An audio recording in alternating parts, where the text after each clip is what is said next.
Most alternative investors, they've lost their money before they even write the check. Why?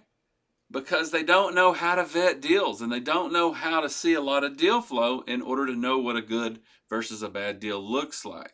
So, what I'm going to do over the next few minutes is give you a great 5-minute test that will help you to vet deals quickly so that you can move on, you can rule deals out, move on to the next deal, because the secret to success in alternative investing is deal flow. You got to see a lot of deals, okay?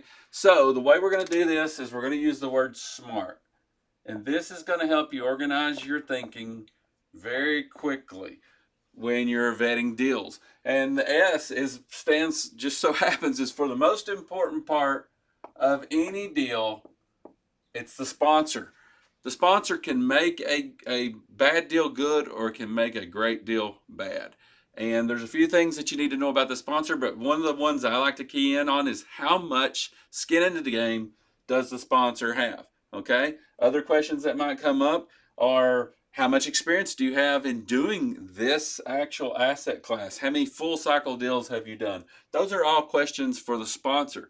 The next thing I hit is market, and I like to talk about the market as maybe the what we call the macro market, the macro, which is the big picture, which maybe that asset class is apartment buildings. How are apartment buildings doing as a whole? Well, right now we know that there's some distress in multifamily, so that's a macro market type of question. Maybe you shouldn't be looking at a lot of them, or maybe you should raise the bar on what a good market, a good multifamily deal looks like at that moment. But you also got to look at the micro market, which means the town the deal's located in. What kind of job growth is there? What kind of population growth? All these financial things that are market related.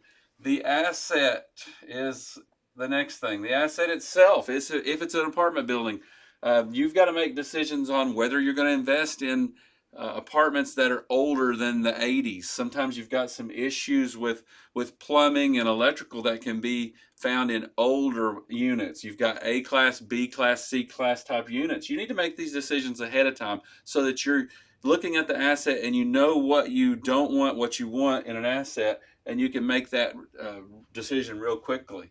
R, risk and returns. So you just got to get comfortable with your level of risk. If you're willing to take a risk, one of the first things I look at, though, is I'm looking to see if the returns are in line with other deals. This is why you got to see multiple deals.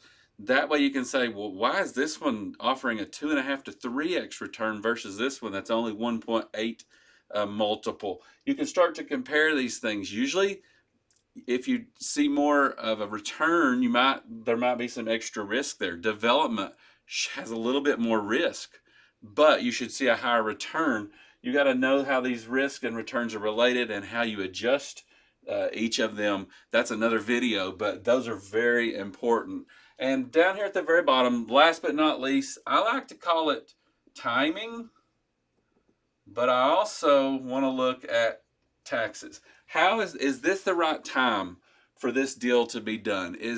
And that goes back to the market, but is this the time for multifamily, or is it self-storage's time?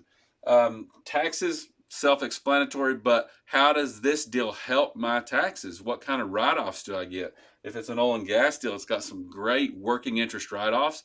If it's multifamily, maybe it's got some really good depreciation in it if you're doing some fix up, if you're doing some value add there. So how does it impact taxes? This system, I promise you, once you get these defined, you can figure this out in about 5 minutes. You look at a deal and you can develop a scoring system, and I've actually done that.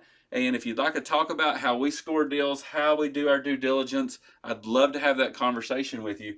But go out there and make these decisions ahead of time. Use the SMART A framework. I call it the SMART A framework. Use that to guide your thinking on when you're vetting deals. If you'd like more information or more detail about this, hey, reach out to me. Let's get on a call. I can help you get diversified in alternative investments and vet these deals quicker, because you've got to see a lot of deal flow, and I'm also seeing all kinds of deal flow. You don't want to invest in the very first deal you do.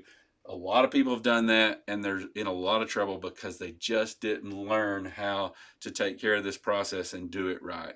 So again, if you'd like to learn more about how I vet deals, how I get deal flow, reach out. Let's jump on a call. I look forward to getting to talk to you.